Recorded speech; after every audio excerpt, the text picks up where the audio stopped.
guys, it's Simeon. This is Pro Wrestling Unlimited as we are here on the 11th of April 2022 to talk about everything that went down tonight on Monday Night Raw.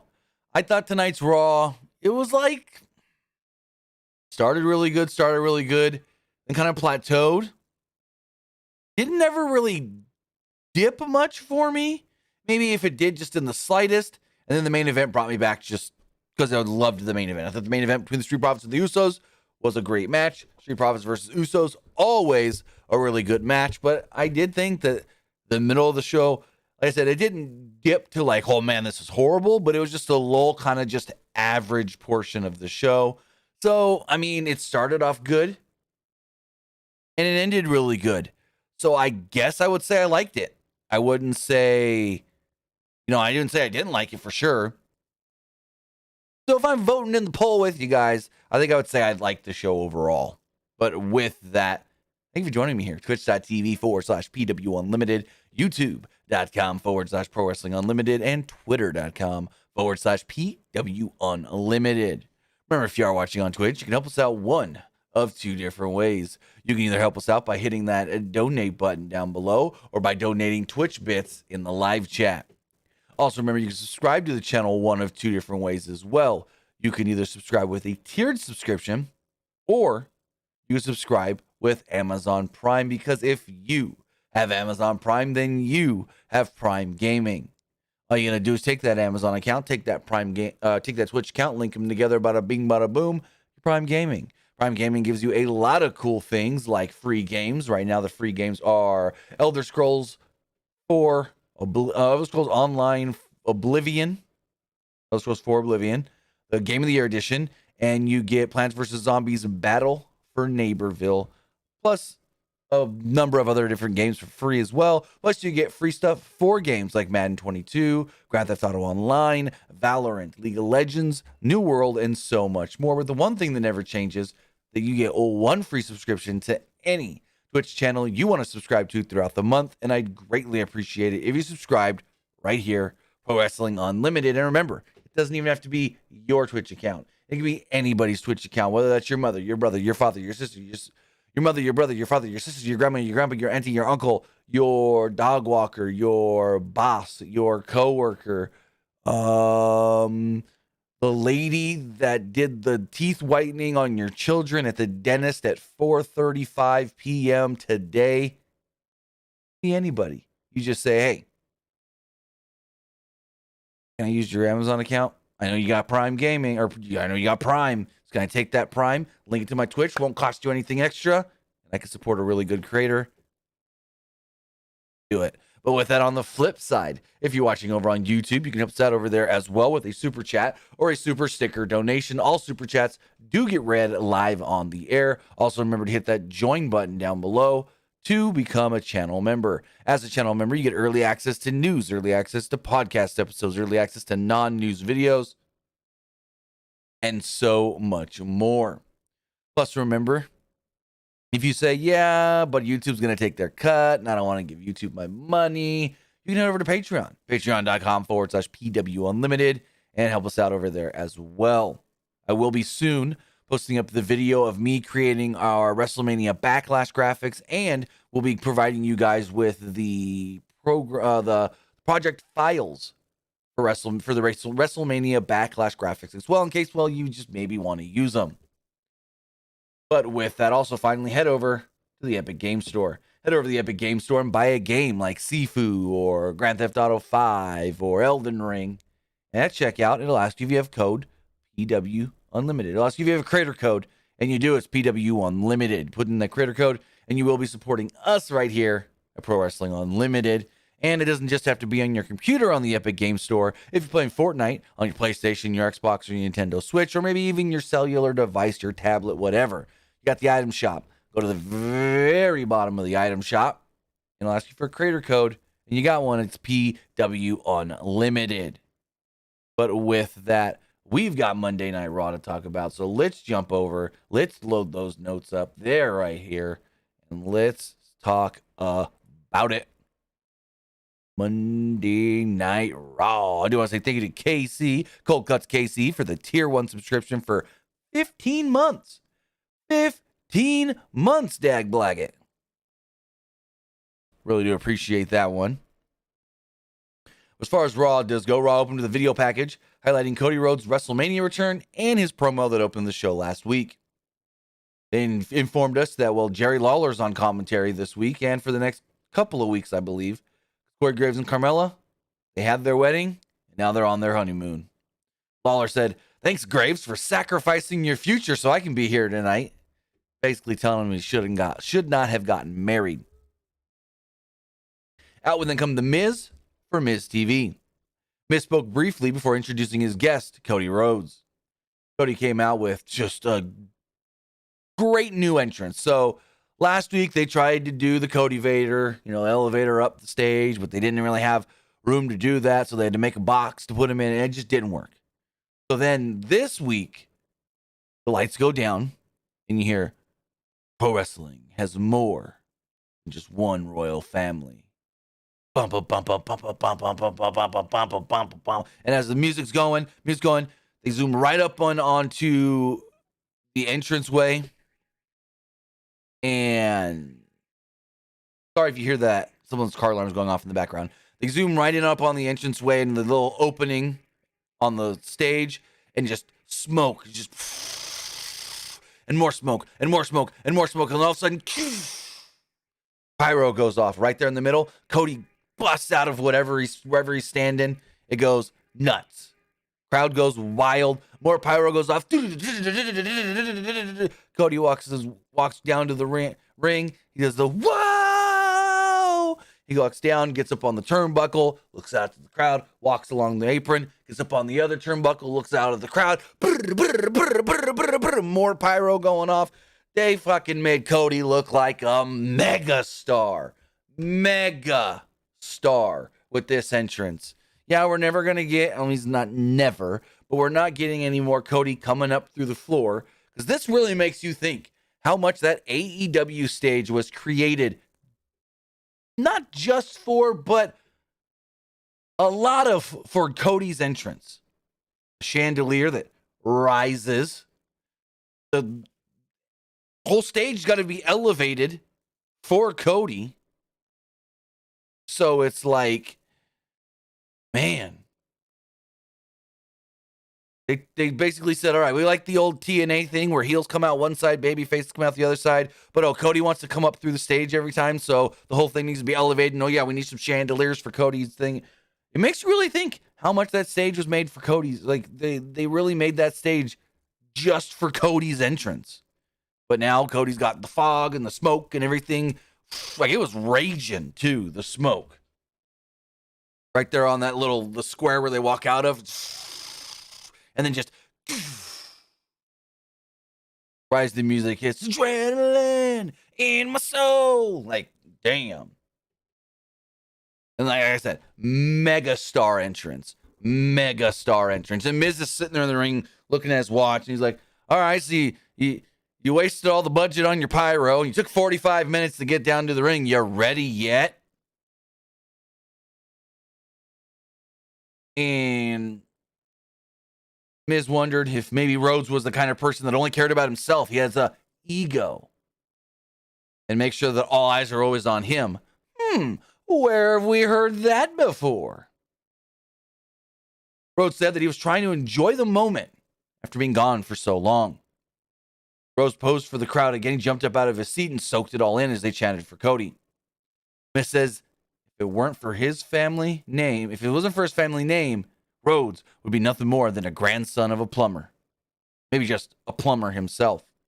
And Rhodes said, well, there's nothing wrong with being a plumber. Maybe I should be a plumber because I know you're full of, well, I stopped myself. I'm not going to say it.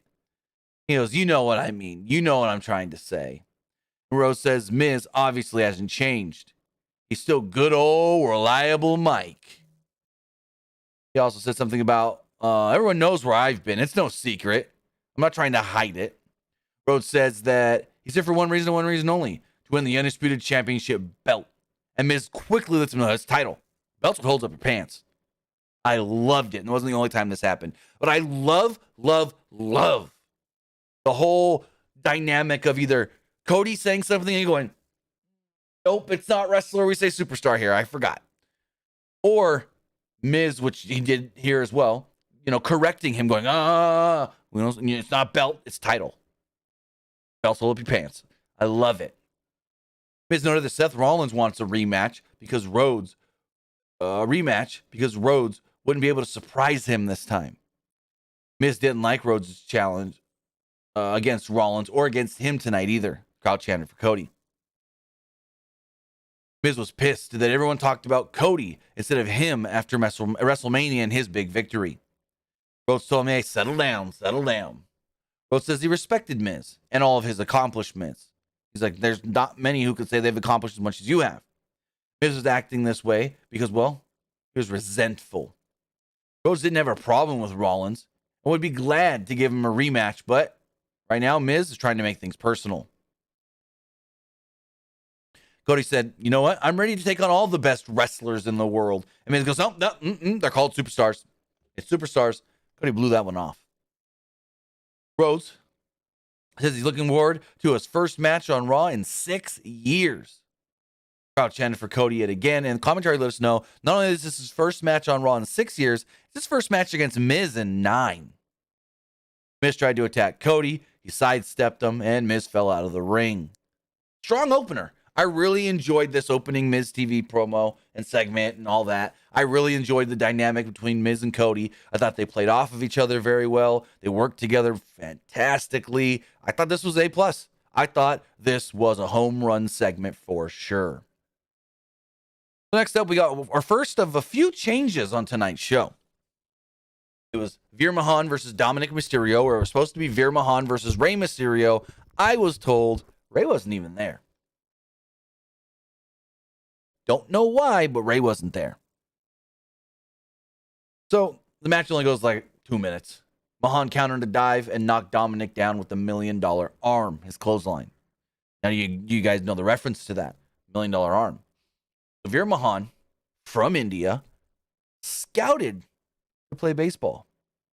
Brought to the States, signed to the Pittsburgh Pirates. Said he had the $1 million arm. And oh, by the way, Disney made a movie about him. Why is WWE not capitalizing on that, saying, Veer Mahan, he's such a big star. He's such a big name coming from baseball and all. Disney made a movie about this guy called $1 Million Arm. Great movie. I enjoyed it. I know some people thought it was kind of bland. I thought the movie was really, really good. But I still don't know why WWE is not capitalizing on their end of how big of a name he was, as far as not really big of... I take that back. He didn't have a big name, but his story was so big. And so, I guess you could say, his story was so... I don't know how to explain it. Inspiring. Like I said, Disney made a movie about this guy. So he hits another clothesline in the ring before applying a modified camel clutch and picked up the submission victory as Dominic tapped out instantly. Mahan then put the hold on again after the match and held it on until officials broke it up. They actually brought out a stretcher for Dominic as they after being put in the camel clutch the second time.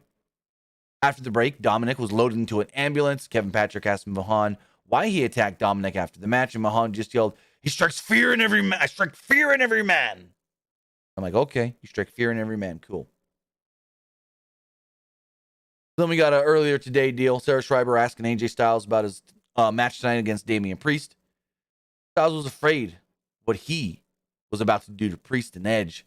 So they spoke about my family. And when you do that, he has to throw hands. Styles then saw Priest walking out of a room and attacked him. Shane Helms tried to stop them, so Priest was Shane Helms tried to stop him, so Priest was able to fight back. They brawled until more officials got involved, and they finally split them up.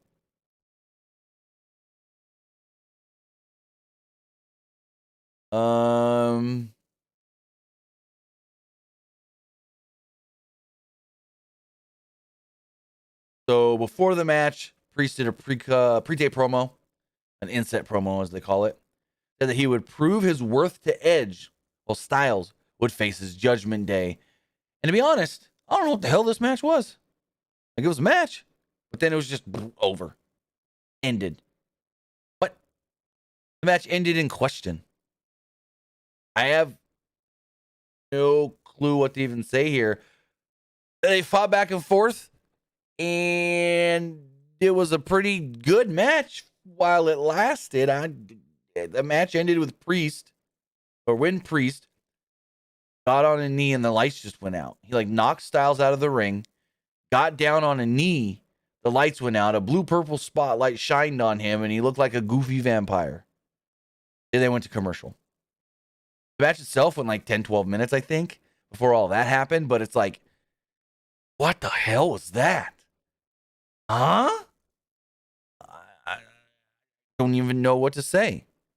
Literally, he knocks AJ out of the ring, goes down to a knee, and the lights go off. And then spotlight on him in purple. And then he goes, waiting for him to go, I'm Dr. Michael Morbius. What it look like to me? Who the hell knows what the frick that was supposed to be? Also, earlier in the show, after the Miz TV segment, they did let us know The Miz will be taking on Cody Rhodes later on tonight, but make sure you're there for it, as it will start at the 9:00 p.m. hour. I'm like, oh, wow, they're really telling us right when this match is going to happen. That's an interesting one. That means they think Cody is such a ratings guy. At least this is how I assume, how I perceived it. They think Cody is so good for the ratings that they're going to tell you exactly when Cody's match is, so that way you tune in. Just in case you tune out in the next 45 minutes, you know, ooh, it's 9. Back on for Cody. That's an interesting one, though. That's how I perceived it. I could be wrong, but I perceived it as they think Cody's a draw, and they want to make sure everyone comes back for Cody because they know everyone wants to see Cody's match. So it's like, hey, you may dip out in the next 45 minutes, but just so you know, Cody's at 9:00. You can come back then. We had an 11 and almost 12-minute match between Cody and The Miz. The bell rang, and out came Seth Rollins to watch at ringside. Rhodes hit a delayed vertical suplex, but Miz gained control, and they went to a break after he booted Rhodes from the ring. Rhodes fired up and dared Miz to hit him. Rhodes followed this up with a scoop slam and got a 2 off of it before hitting a suicide dive. Miz kicked his legs out and applied a figure 4. Rhodes almost got the rope break, and Miz dragged him into the middle of the ring. Rhodes repeatedly slapped him in the face before turning it over and applying the pressure to Miz, who eventually got to the ropes to break the hold. Rhodes then hit a springboard cutter, the Cody cutter, followed by the crossroads to pick up the victory. But the match was good. Nothing outstanding, but nothing bad. So it was hey, the crowd loved Cody. It was a Miz match. I mean, plain and simple, it was a Miz match. So after the match, Rollins would get into the ring as Rhodes was celebrating. Rollins said that, at WrestleMania, I didn't have time to prepare. I didn't know who to prepare for. You had all the advantages knowing who you were facing. So I suggest a rematch. For this time, you can't catch me off guard. And Cody's just like, all right, I accept. Rollins laughed and then pranced around Cody. In the back, Kevin Patrick introduces us to the newest member of the Monday Night Raw roster, Tommaso Ciampa. Crowd cheered, but it was weird. Ciampa was just the whole time and then there's Ezekiel. Ciampa couldn't say anything. Ezekiel showed up and said, hey, welcome to Monday Night Raw. I'm Ezekiel. Ciampa thanked him, and Kevin Owens is like, hey, no, don't believe this man. He's not Ezekiel. He's Elias. And Ezekiel's like, no, I've told you last week. I'm Elias's younger brother, Ezekiel. And then he just leaves. And Ciampa's like, yeah. Did you not hear him? He said he's Elias's brother, Ezekiel. And Owens is like, what? And walks off. And that was all of Ciampa tonight. Also, Ciampa was on main event. He did a main event match.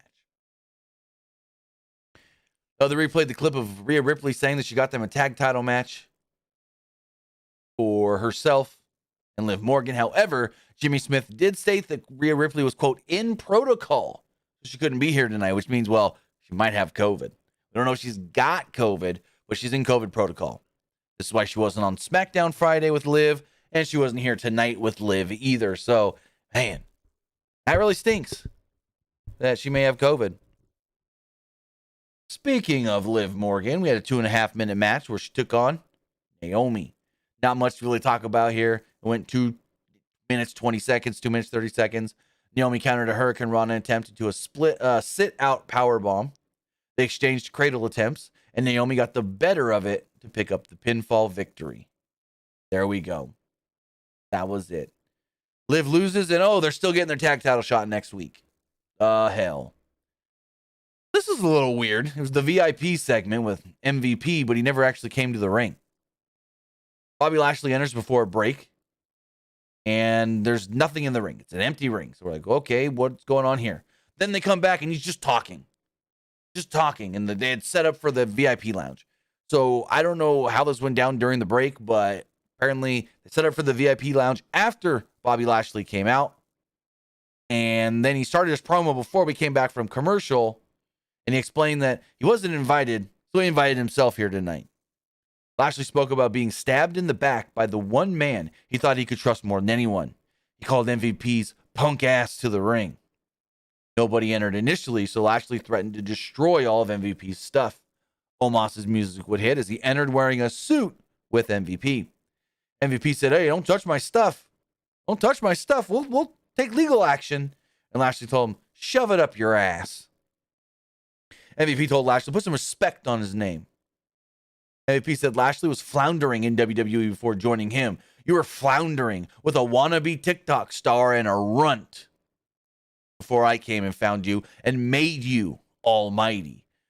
They call fucking Miro a runt. He said Miro's a runt. Lashley reminded MVP that he originally came back for one last ride in the ring, but he couldn't hang. He had to hang up his boots for using Lashley as his meal ticket. Lashley destroyed everyone on his own and went all the way to the top and even beat Brock Lesnar for the title. MVP said that he found someone bigger and better, and that is Omos.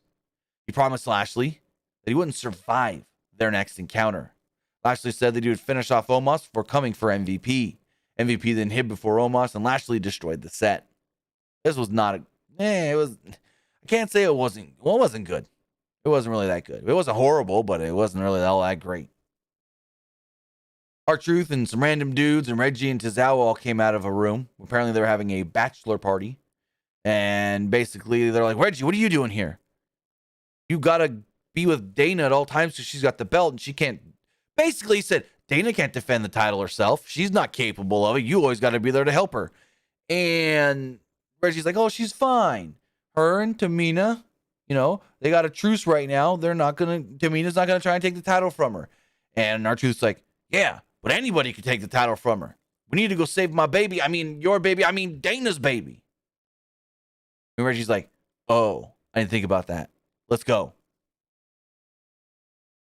So then there was a segment where we learned that one Monday Night Raw superstar has lost their first name. Yep, somebody has gotten their first name cut, and that person is Austin Theory. There's a segment where Austin Theory came into the GM's office, I guess you could say the official's office, and asked for a U.S. title shot. He then stated that also, Mr. McMahon thinks that Austin doesn't suit me anymore, and well, it's just Theory. So Theory is the only name he's going by now. He's not Austin Theory. He's not Austin. He's just Theory. That's it. Plain and simple, just Theory. No rhyme or reason why he had to get the title or the name change, but it happens. It happens. I think it's dumb. I liked the name Austin Theory. I thought it rolls right off the tongue. Austin Theory rolls right off the tongue. Why change the name? Who the hell knows? Especially now. Why change the name now? You go through everything of Vince and Austin Theory together. You go over everything of Austin Theory at WrestleMania with Pat McAfee and Vince, and then 2 weeks after Mania, "Oh, I'm just Theory. I'm just Theory." Because Vince likes Theory. Okay, cool, whatever. Like, really, whatever. Who knows what this damn guy's thinking this time?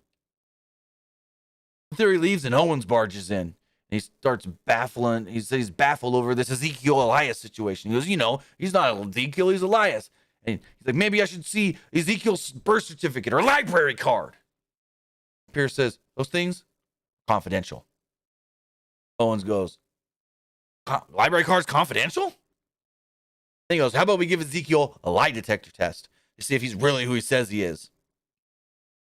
And Sonya Deville gets annoyed and she goes, yeah, sure, we could do that next week. And Owens goes, and you guys pay for it too. And they're like, yeah, okay, sure, we'll do it next week. And then Owens leaves. Deville then told Pierce, Bianca's been asking me about who her first challenger is for the title, and I've set it up. I know who it's going to be. I've got it put in place. And she's got this binder or whatever with the contract in it. And Anna Pierce is like, oh, yeah, who is it? She goes, I can't tell you that right now. I need to go out towards the ring. Bianca's match is next. And I'm like, oh, it's her. Oh, it's her. She won't tell Adam because it's her. No, it was blatantly obvious. Blatantly obvious. We do have a non-title match. It's the Raw Women's Champion Bianca Belair against Zelina, Queen Zelina, in a 2-minute, 12-second match. Before the match, Zelina cut a promo, backstage promo, pre-taped, whatever, about how she's dropped the dead weight in Carmella. Now she can focus on being the queen and, well, the best there is on Raw, and become the women's champion. Not much to this match. Again, it goes 2 minutes, 12 seconds, and Bianca wins with the KOD. As Bianca is celebrating, out would come Sonya Deville with her binder clipboard thing, and they go to break. We come back, and Deville says, congratulations on your big win and winning at WrestleMania. You've made history. Julia Belair been awaiting her first title defense and wants to know who it's going to be. And she says, we have a lot of great women here on Raw that you can defend your title against. Big time Becky Lynch, Rhea Ripley, Carmella, Alexa Bliss, Liv Morgan, Doudrop, or even Dana Brooke. They're all potential opponents.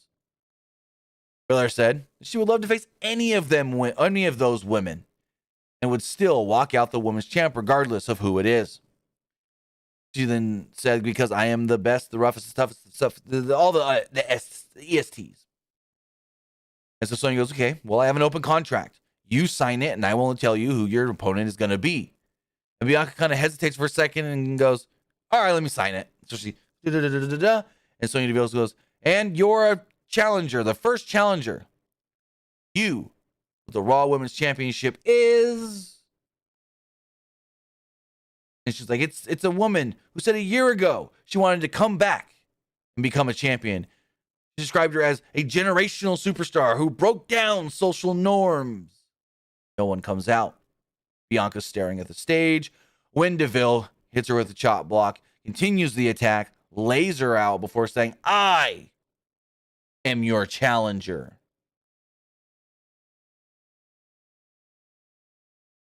So it's Bianca versus Sonya. I would assume May 8th, the Backlash, WrestleMania Backlash, but we don't know for sure. We don't know for sure.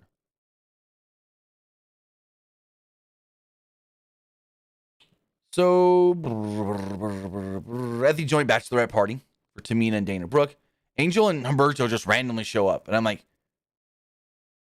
brand split? Anybody ever heard of your SmackDown? This is Raw? I think they're ending this soon, aren't they? I mean, damn. Forbidden King, maybe you are right. He said, I thought he meant Leo Rush. Oh, you may be right when he said runt. When he said TikTok, I thought Lana, Rusev.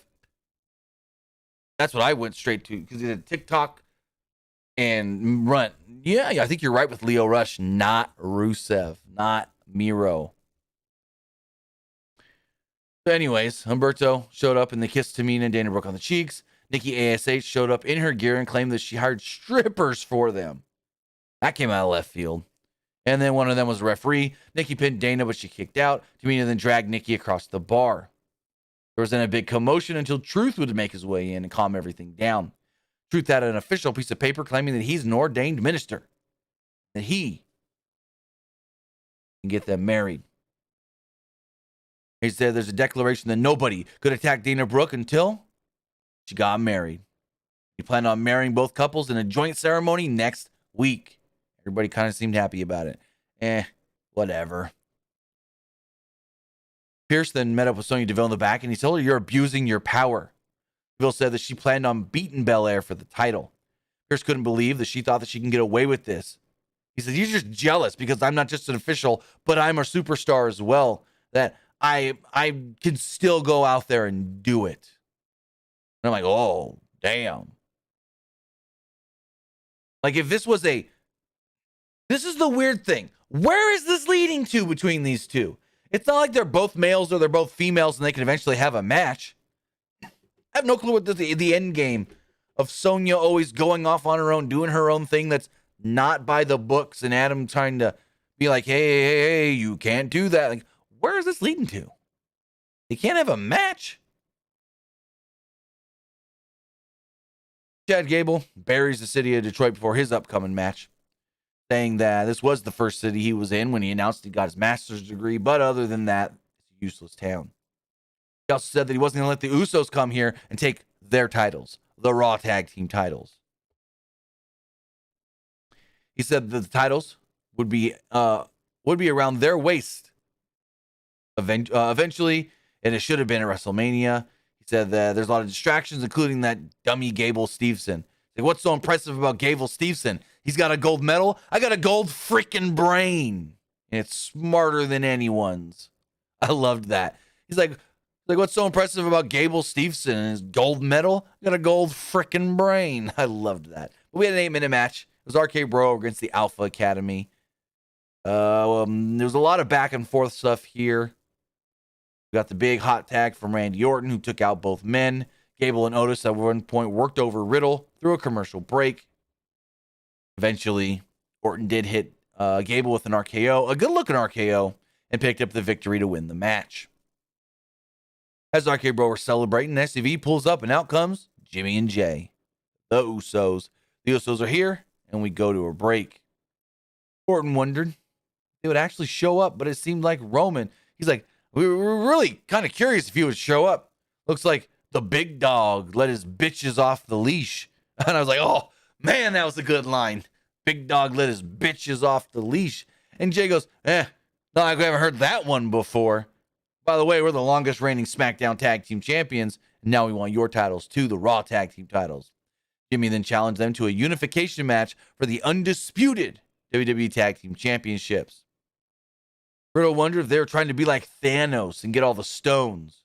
The red ones and the green ones and the purple ones. And Uso goes, yeah, we were got the blue ones. Now we want your red ones. And I'm like, geez, what the hell? Street Profits then come out and I go, you guys lost in Mania. What are you doing out here?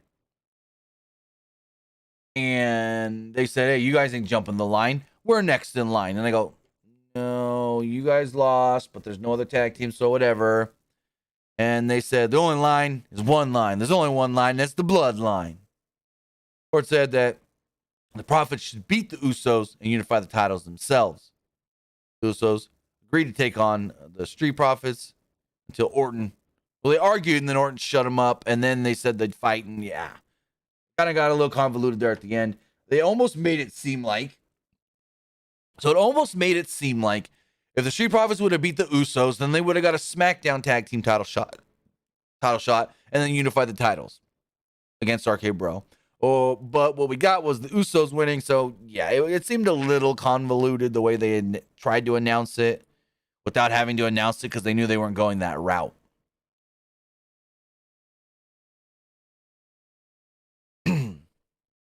We got 2 title matches announced for next week's Raw. Finn Balor will defend the United States Championship against Theory.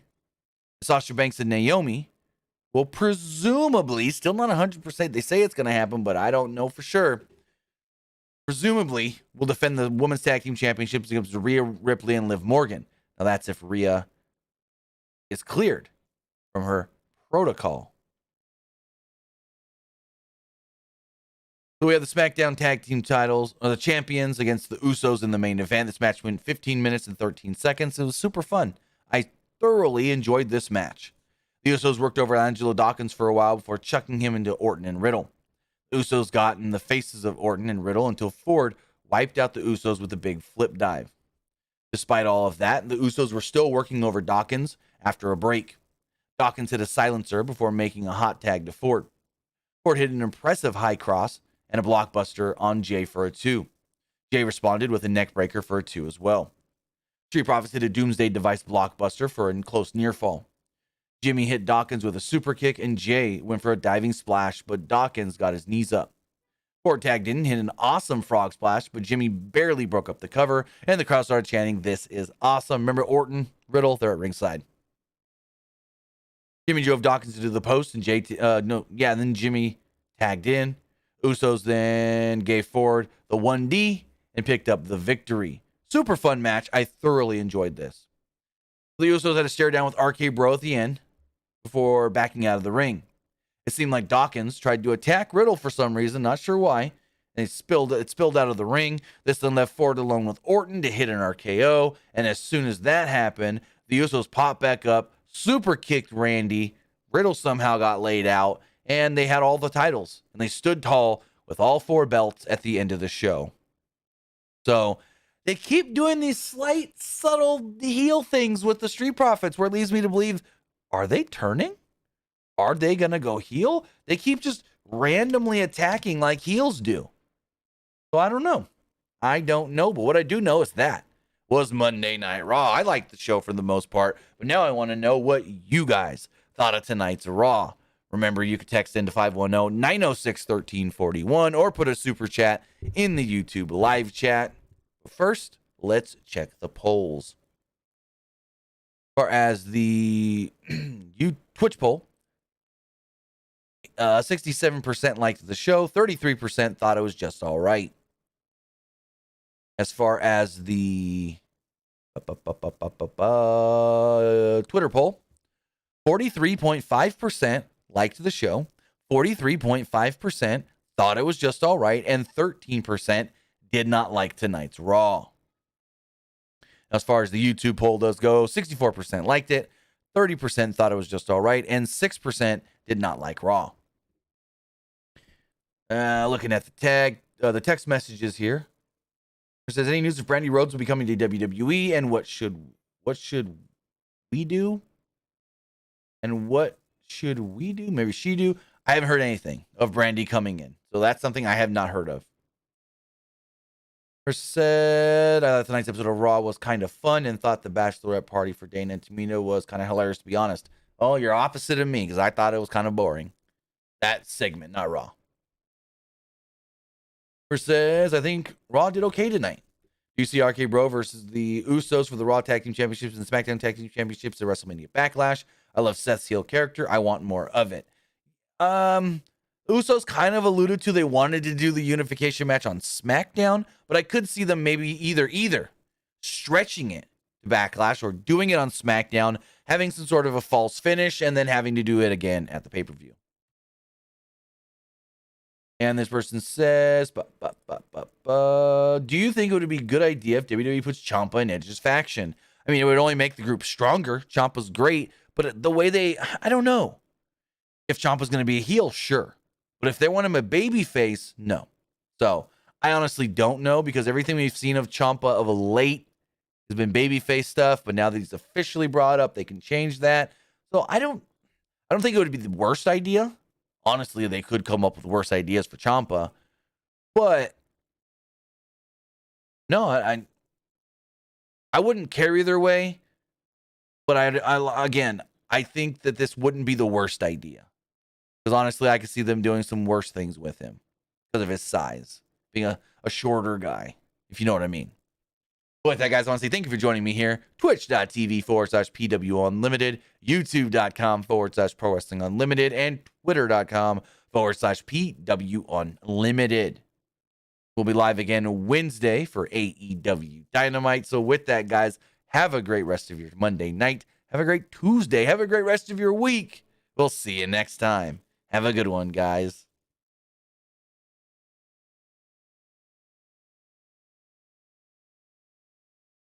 All right, if you're still watching on Twitch, we're going to go hit up